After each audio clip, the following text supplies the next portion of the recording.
In this video, I'll try to give you a brief history of approaches to language testing. The first approach is discrete point and integrative testing. Language is segmented into many small linguistic points in the four language skills of listening, speaking, reading, and writing. Test questions are designed to test these skills and linguistic points. A discrete point test consists of many questions on many linguistic points, but each question tests only one linguistic point. First, phoneme recognition. 2. Yes, no, or true, false answers. 3. Spelling. 4. Word completion. 5. Grammar items and multiple choice testing. The second approach is communicative language testing. Communicative language tests are used with the goal of measuring language learners' ability to take part in acts of communication or to use language in real-life situations. So, communicative tests, which cover the four language skills of listening, speaking, reading, and writing, are designed on the basis of communicative competence. There are four principles to take in mind while designing a test. The first principle is to start from somewhere. Start from somewhere.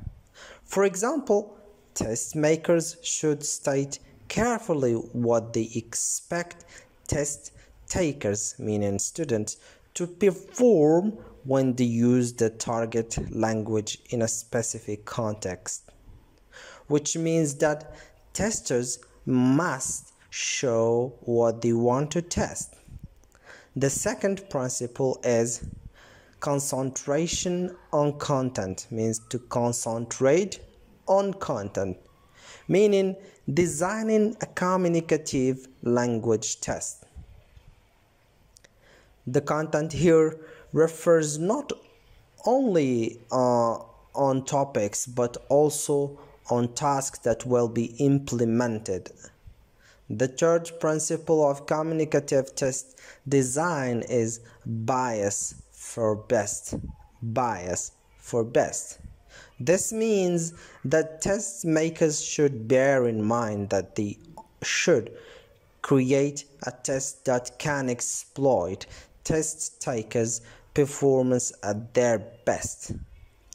And the last principle of communicative language testing is working on washback. Working on washback, which may have an impact on learners and teachers, on educational systems in general, and on society at large.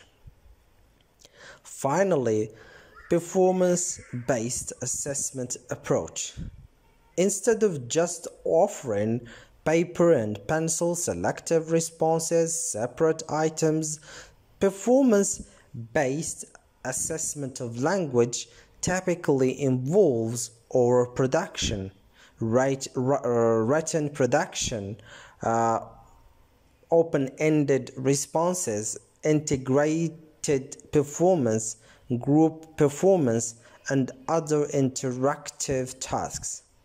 So to be sure, such assessment is time-consuming and therefore expensive, but those extra efforts are paying off in the form of more direct testing, because students are assessed as they perform actual or simulated real-world tasks.